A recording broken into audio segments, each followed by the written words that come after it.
Sobat Nobak, BTTH Dunia 1000 Besar episode 204 sudah rilis nih. Tanpa banyak basa-basi, yuk langsung saja kita lanjutkan kisah serunya. Keesokan harinya, ketika cahaya matahari pagi perlahan menyelimuti sekte Fenxiang, suatu hari yang sibuk kembali dimulai. Gunung Luoling benar-benar telah lenyap ya. Suara itu terdengar malas dari dalam sebuah ruangan. Orang yang berbicara tidak lain adalah Julau. Dengan nada tenang, ia melanjutkan. Ini sungguh di luar perkiraanku. Semula aku tidak menganggap penguasa Gunung Wuliang sebagai sosok yang berarti. Tak kusangka, justru kelalaianku sendiri yang menjadi penyebab. Suara lain dari sisi ruang menjawab. Masalah ini memang kelalaian kita semua. King Lau berbicara. Tak seorang pun menyangka bahwa di Gunung Wuliang bersembunyi rubah iblis berekor 3. Dan terlebih lagi dengan ambisi sebesar itu. Ia terdiam sejenak sebelum melanjutkan. Nadanya mengandung penyesalan. Roh Gunung Luoling seharusnya bisa diselamatkan oleh ketua pavilion kita. Kini setelah ia gugur, Gunung Luoling pun mungkin tak akan pernah ada lagi. Mendengar itu, Julau hanya tersenyum tipis, seolah ia telah lama mengetahui akhir cerita ini. Tidak ada lagi pun tak mengapa. Bagaimanapun juga, tempat itu sejak awal adalah wilayah penuh sengketa. Namun sesaat kemudian, sorot matanya berubah menjadi dalam dan tajam. Julau pun mengatakan, kedatanganmu kali ini bukan semata-mata untuk membahas hal ini, bukan? King Lau menjawab, benar, urusan Gunung Luoling telah berakhir. Selanjutnya, masih ada hal-hal lain yang harus kita tangani.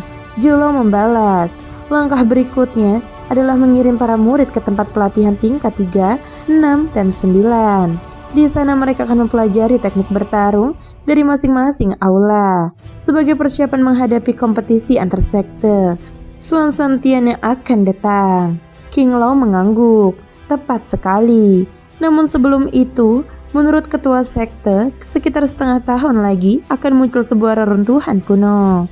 Saat waktunya tiba, pertumpahan darah besar hampir tak terelakkan. Nada suaranya mengandung kegembiraan sekaligus kekhawatiran. Ketua pavilion, mata Julau tiba-tiba menyempit, seolah menyadari sesuatu yang penting. King Lau mengangguk.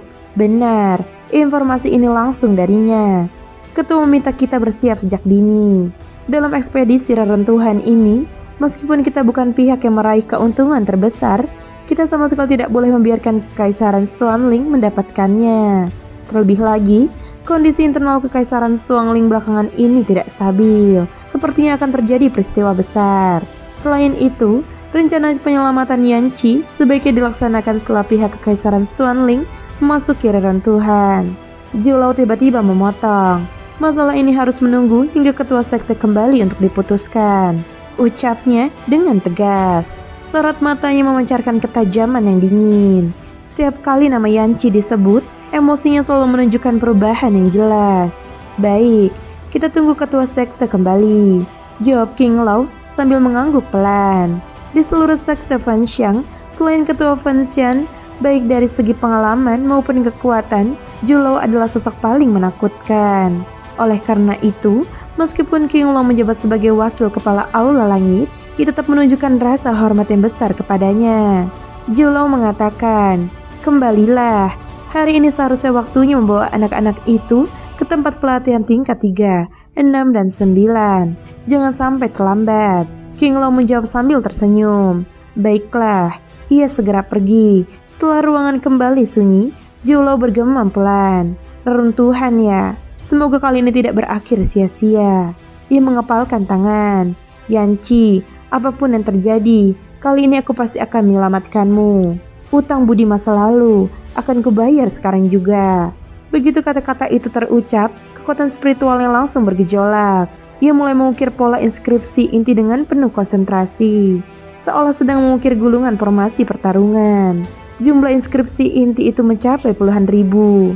Sebuah tingkat kekuatan yang bahkan mungkin tidak sanggup ditahan oleh seorang Dao di bintang 9. Scene berganti begitu Xiaoyan buka pintu. Ia melihat 4 orang telah menunggunya di luar kediaman Wuju. Ayo, kata Mu Yingning. Tak seorang pun mengajukan pertanyaan. Mereka semua mengetahui apa yang telah dialami Xiaoyan di Gunung Luoling, sehingga memilih untuk diam. Xiaoyan hanya tersenyum pahit. Setelah Mu Yingying pergi semalam, ia kembali pergi bermeditasi, memahami lebih dalam api suci di dalam tubuhnya. Setelah memastikan bahwa apa yang dibawa Mu Yingying benar-benar inti iblis dan esensi darah makhluk 5 elemen yang ia butuhkan, barulah ia beristirahat dengan tenang. Rombongan itu pun berangkat meninggalkan kediaman menuju suatu tempat di dalam sekte Fenxiang, tempat pelatihan tingkat 3, 6, dan 9. Sekte Fenxiang terbagi menjadi sekte dalam dan sekte luar. Sekte luar berfokus pada pengembangan jiwa melalui 4 kitab kuno dan ajaran kebajikan, menjadi tempat para cendekiawan menempa diri. Sekte dalam mengedepankan prinsip kasih universal dan anti-agresi dengan landasan kebajikan. Di dalamnya terbagi lagi menjadi istana langit, istana bumi, dan istana manusia, serta fasilitas seperti pavilion teknik bertarung, arena pertandingan, gua pelatihan, dan rumah alkimia. Dari semua tempat itu, Xiaoyan sebelumnya hanya pernah mengunjungi arena pertandingan saat ia baru kembali dari pegunungan gurun dan diprovokasi oleh Wang Chen dari istana bumi. Namun hari ini, tujuan mereka adalah gua pelatihan. Gua pelatihan merupakan salah satu tempat pelatihan paling istimewa di sekte Fenxiang. Sifatnya mirip dengan menara permunian Ki Langit berkobar di dunia Doki, mampu mempercepat kecepatan kultivasi secara signifikan. Bahkan, dengan memanfaatkan keajaiban tempat ini, seseorang dapat menembus hambatan yang telah membelenggunya selama bertahun-tahun.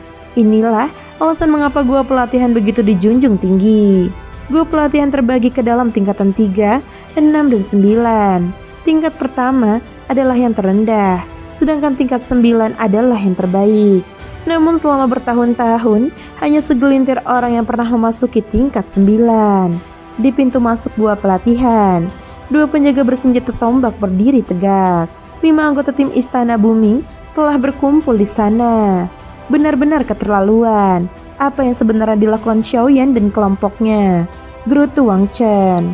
Sudah jam berapa ini? Apa mereka tidak berniat masuk? Membuat begitu banyak orang menunggu. Sungguh sialan. Seorang gadis bermata cerdas, Ling Xuan langsung membentaknya. Kau masih berani berkata begitu? Wang Chen tertegun. Ia hanya mengeluh sedikit. Tak menyangka sikap Ling Xuan terhadapnya berubah drastis.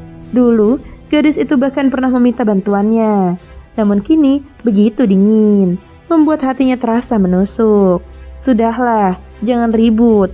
Menunggu sebentar tidak masalah, ucap seorang pria dengan aura kuat, kakak senior kedua Istana Bumi. Begitu ia berbicara, Wang Chen langsung menahan diri. Kakak senior kedua memang hebat, kata Ling Xuan sambil menjulurkan lidahnya dengan nakal. Jangan terlalu senang. Kali ini yang boleh memasuki gua pelatihan hanya tim Istana Bumi dan kelompok kalian. Namun aku sedikit heran, Xiaoyan itu ternyata mampu membawa kalian menembus 3 pegunungan besar. Orang seperti dia jelas tidak bisa diremehkan, ucap kakak senior kedua dengan tenang. Ling Xuan tersenyum. Hehe, kekuatan Xiaoyan tidak sederhana yang terlihat di permukaan. Kakak senior kedua pun bergumam. Bisa membuatmu berkata seperti itu, berarti dia memang luar biasa. Namun bagiku, dia masih kurang. Begitu kata-kata itu terucap, aura yang sangat kuat meledak keluar dari tubuhnya. Setengah langkah ke Dao di bintang 7, mata Ling Xuan membelalak. Meski telah lama mendengar kabar itu, menyaksikannya langsung tetap membuatnya terkejut. Tepat saat ketegangan memuncak, tahu lantang terdengar dari kejauhan. Begitu ya. Tapi menurutku, belum tentu. 4 sosok berjalan mendekat, 2 pria dan 2 wanita. Di antara mereka, seorang pria memimpin dengan sebilah penggaris hitam besar tersampir di punggungnya, memancarkan aura misterius dan dalam. Xiaoyan telah tiba. Orang ini, mengapa hanya dalam 1 hari tidak bertemu, auranya terasa jauh lebih kuat dibanding sebelumnya. Mata Ling Xuan sedikit berkilat, sorot matanya yang besar memancarkan kebingungan. Bagaimanapun juga, dalam kompetisi tim di Gunung Luoling sebelumnya, ia pernah berada satu tim dengan Xiaoyan. Sebagai rekan yang cukup lama berinteraksi, Ling Xuan memahami dengan baik kekuatan dasar Xiaoyan. Saat masih berada di Gunung Luoling, aura Xiaoyan sama sekali tidak setajam dan seberbahaya sekarang. Mungkinkah selama berada di sana, ia memperoleh suatu keberuntungan besar. Dia akhirnya datang juga, gumam Wang Chen dalam hati, meski raut wajahnya turut terkejut. Dulu, demi membela Ling Xuan, Wang Chen pernah bertarung dengan Xiaoyan. Saat itu, kekuatan Xiaoyan memang sudah tergolong hebat, namun jelas belum menakutkan seperti sekarang. Kekalahannya kala itu lebih disebabkan oleh kecerobohannya sesaat. Namun kini, situasinya benar-benar berbeda. Entah mengapa, Xiaoyan seolah telah mengalami transformasi. Dari seluruh tubuhnya terpancar aura berbahaya yang membuat siapapun merasa tertekan. Kau Xiaoyan. Zhu Yuan berdiri di barisan terdepan sebagai pemimpin tim. Ia menatap Xiaoyan dan berbicara dengan nada arogan. Sebagai murid kedua Istana Bumi, dengan kekuatan setengah langkah menuju Daudi Bintang 7, Zhu Yuan memang memiliki kebanggaan tersendiri. Aku memang Xiaoyan, jawab Xiaoyan sambil tersenyum tipis. Kudengar kau pernah membunuh Kaisar Hantu Kembar, tanya Zhu Yuan dengan rasa ingin tahu. Mengapa kalian selalu menanyakan hal itu? Jawab Xiaoyan dengan acuh tak acuh. Begitu kata-katanya berakhir, Mu Yingying dan yang lain di sampingnya langsung tertawa kecil. Nama Xiaoyan sudah lama terkenal di sekte Fanxiang, namun kebanyakan orang hanya mendengar bahwa ia pernah membunuh Kaisar Hantu Kembar tanpa benar-benar mengetahui detailnya. Sudah cukup basa-basinya. Apa kalian pikir Istana Manusia takut pada Istana Bumi? Bentak Mu Feng dengan nada kesal saat melihat sikap Zhu Yuan yang terus menekan. Seorang bocah yang bahkan belum mencapai di bintang 6 berani berbicara soal pertukaran dengan kami. Wang Chen mencibir ketika melihat Mu Feng. Di antara kelompok Xiaoyan, selain Mu Yingying, Xiaoyan dan sosok misterius bernama Xiaoyi, dua orang lainnya hanya berada di tahap puncak Daudi Bintang 5. Di dunia luar, kekuatan itu mungkin sudah tergolong luar biasa. Namun di sekte Fanxiang, seorang baru dianggap sebagai pilar utama jika telah melangkah ke tahap Daudi Bintang 6. Sudah lupa rasa sakitnya, ucap Xiaoyan kepada Wang Chen. Meski nadanya tenang, peringatan itu di dalam suaranya begitu jelas. Kau, Wang Chen terdiam, hanya bisa menelan amarahnya sendiri. Sudahlah, persoalan ini kita bahas lain waktu, ucap Qinxin, seolah merasakan ketegangan yang mulai menyelimuti udara. Hari ini adalah waktu yang tepat untuk memasuki gua latihan tingkatan 3, 6, dan 9. Jangan sampai kita menyia-nyiakan kesempatan hanya karena hal sepele. Zhu Yuan dan yang lainnya mengangguk. Karena Qinxin sudah angkat bicara, mereka pun tidak berniat melanjutkan konflik. Tiba-tiba, ruang di hadapan mereka bergetar ringan. Sebuah celah ruang terbuka, dan seorang lelaki tua yang sangat dikenal melangkah keluar perlahan. Penatua King. Xiaoyan terkejut. Orang itu tidak lain adalah King Lao, wakil ketua Istana Langit saat ini. Karena semua sudah berkumpul, mari kita masuk terlebih dahulu, ucap King Lao. Namun sebelum itu, ia menambahkan dengan nada serius. Gua latihan tingkatan 3, 6, dan 9 memang menyimpan banyak manfaat, tetapi bahaya juga tidak dapat dihindari. Kalian harus bertindak sesuai kemampuan masing-masing. Nasihat itu jelas-jelas ditunjukkan kepada Xiaoyan. Berdasarkan firasatnya, King Lao tahu bahwa bocah ini tidak akan melewatkan kesempatan emas seperti ini. Namun, jika Xiaoyan mengalami sesuatu, ia akan sangat kesulitan memberi penjelasan kepada Zhu Lao. Guru, kalimat itu sudah Anda ucapkan ratusan kali, kata Qinxin dengan nada tak berdaya. Hehe, orang tua memang suka banyak bicara, jawab King Lao sambil tertawa ringan. Tanpa merasa tersinggung, ia lalu memimpin rombongan menuju sebuah ruang batu yang tertutup rapat. Di depan ruang batu tersebut, dua pria berwajah tua berjaga dengan tenang. Penatua King, membawa murid-murid lagi ke gua kultivasi, tanya salah satu penjaga sambil tersenyum. Ya, kali ini semuanya adalah bibit unggul dari Istana Bumi dan Istana Manusia, jawab King Lao. Melihat para murid ini, King Lao seolah kembali merasakan semangat masa mudanya. Silahkan, Penatua King, ucap kedua penjaga serempak. King Lao mengangguk, lalu memberi isyarat pada rombongan. Masuklah, di dalam nanti aku tidak bisa banyak membantu. Selebihnya bergantung pada kalian sendiri. Qinxin bertanya dengan penuh semangat. Guru, sampai tingkat berapa gua kultivasi kali ini dibuka?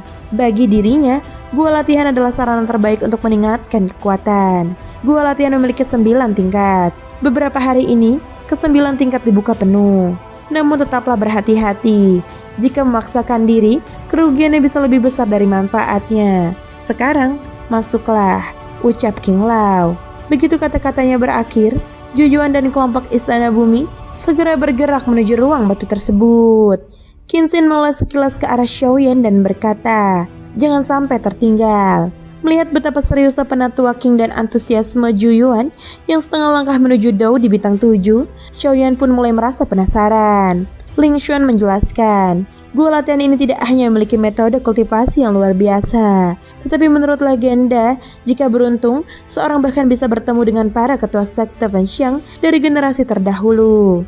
Xiaoyan pun mengangguk. Kalau begitu, mari kita lihat sendiri kehebatan gua latihan ini. Ia melangkah maju dengan mantap, lalu masuki gua latihan bersama yang lain. Semoga anak-anak ini tidak mengecewakan kami, gumam King Lao bersama kedua penjaga gerbang. Kita berangkat, ucap Xiaoyan kepada Mu Feng, Mu Yingying, dan Ludi yang berada di sebelakangnya. Adapun Xiaoyi tidak ikut masuk. Identitasnya sebagai roh api yang istimewa membuatnya tidak memungkinkan untuk memasuki tempat tersebut. Kami pergi lebih dulu, ucap Qinxin dan rombongannya. Setelah berkata demikian, mereka langsung melangkah menuju ruang batu. Baik, kita juga bergerak, kata Xiaoyan. Begitu kalimat itu terucap, kesempatannya segera bertindak serempak. Jelas terlihat bahwa mereka semua menaruh harapan besar pada perjalanan menuju gua pelatihan kali ini. Namun baru saja memasuki ruang batu, Xiaoyan menghentikan langkahnya dan memanggil, "Mu Feng, Ludi, tunggu sebentar."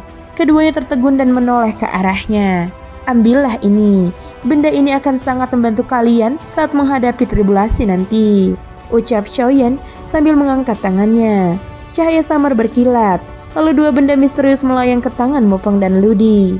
Mu Feng merasakan kekuatan agung yang terpancar dari benda tersebut. Ia menatap Xiaoyan dengan sorot mata penuh rasa terima kasih. "Budi sebesar ini tak akan kami lupakan," Xiaoyan berkata singkat, lalu berjalan paling depan. "Kalau begitu, kita bisa melanjutkan perjalanan." Setelah urusan itu selesai, barulah kesempatan benar-benar mengamati ruang batu tersebut. Dari luar, tempat ini tampak biasa saja, tanpa kilau atau tanda istimewa. Namun sejak melangkah masuk, Xiaoyan segera merasakan sesuatu yang tidak sederhana. Dengan kekuatan yang telah mencapai tahap akhir Dou di bintang 6, serta kekuatan jiwa setara alkemis tingkat Kaisar Orde 2, masih ada aura di kedalaman ruang ini yang membuatnya merasa gentar. Dinding di sekelilingnya terasa sangat suram. Sepertinya tempat ini hanyalah pintu masuk sebuah lorong. Tujuannya kemungkinan besar untuk menyamarkan sesuatu di dalam, ucap Mu Feng setelah berpikir sejenak. "Jangan buang waktu. Ayo lanjutkan," kata Xiaoyan.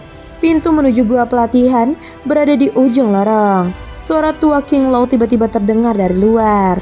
Keempatnya saling memandang, lalu meleset cepat menuju ujung lorong. Sekte Fenxiang berdiri megah di puncak Gunung Hua, dilindungi oleh formasi besar wilayah langit pembakaran. Alasan mengapa tempat ini begitu dihormati oleh para praktisi di Suan Santian adalah keberadaan 3 teknik tempur luar biasa yang tersimpan di Istana Langit, Bumi, dan Manusia. Berbeda dengan sekte atau kekaisaran lain yang menyimpan teknik tingkat tinggi sebagai rahasia mutlak, Sekte Fenxiang memberikan setiap murid resminya suatu kesempatan untuk memahami teknik tersebut tanpa memandang bakat. Selain itu, terdapat pula keberadaan gua pelatihan, sebuah mahakarya langka yang hampir tidak tertandingi di seluruh Suan Santian. Gua ini dikenal mampu membantu seseorang menembus batas kekuatannya, meskipun wujud aslinya jarang diketahui secara jelas. Saat keempatnya tiba di ujung lorong, pemandangan di depan mereka membuat langkah terhenti. Sebuah sungai raksasa yang tak terlihat dasarnya terbentang di hadapan mereka. "Sungai penembus langit," ucap terkejut Mu Feng. Mata yang langsung memancarkan cahaya panas penuh gairah. "Sungai penembus langit," Mu Yingying mengerutkan kening, jelas diliputi kebingungan. Sungai itu mengalir perlahan, namun tekanan kekuatannya mengguncang jiwa. "Jadi ini sungai penembus langit," gumam Xiaoyan. Ia melepaskan kekuatan jiwanya untuk menyelidiki, namun segera menggelengkan kepala. Percuma, sungai ini dilindungi oleh pembatas yang sangat kuat. Tak lama kemudian, Mu Feng menunjuk ke satu arah. Di sana ada tangga. Bagaimana kalau kita ke sana? Tanyanya. Pergi, jawab Xiaoyan langsung melangkah. Mereka menaiki tangga satu demi satu hingga seluruh wujud sungai penembus langit tersaji di hadapan mereka. Sebuah sungai langit yang bergelora dahsyat, jauh melampaui kolam kaisar roh yang pernah dilihat Xiaoyan sebelumnya. Kenapa ada papilion di sini? Tanya Mu Yinging, matanya berputar waspada. Ini jelas tidak biasa. Jika dugaanku benar, inilah pintu masuk ke gua pelatihan, ucap Xiaoyan sambil tersenyum tipis. Tiba-tiba, sebuah suara terdengar. Kalian benar-benar membuat orang menunggu lama. Seorang pria bertubuh tambun perlahan muncul. Wakil kepala Istana Bumi, Xiong Yuan. Xiaoyan tampak terkejut. Xiong Yuan pun menjawab sambil tersenyum ramah. Jangan heran, penjaga sungai penembus langit sedang berhalangan, jadi aku hanya menggantikan sementara. Xiaoyan bertanya, bolehkah kami tahu hubungan antara sungai penembus langit dan gua pelatihan? Song Yuan menjawab, sungai penembus langit adalah gua pelatihan, dan gua pelatihan adalah sungai penembus langit. Untuk masuk, kalian hanya perlu melompat dari sini. Mupo menggaruk kepalanya dengan wajah tidak percaya. Melompat dari sini? Xiong Yuan terkekeh. Tenang, masih ada satu hal lagi. Ludi segera bertanya, apa itu? Matanya penuh harap. Pilihan, gua pelatihan terbagi menjadi 9 tingkatan. Kalian harus memilih sendiri. Nantinya aku peringatkan, tingkat 9 memang memberikan peningkatan tercepat, tetapi tekanan di dalamnya sangat mengerikan. Sedikit saja lengah, seseorang bisa kehilangan akal sehatnya. Setelah berkata demikian, Xiong Yuan menatap keempatnya dengan penuh minat. Sekarang, pilihan ada di tangan kalian.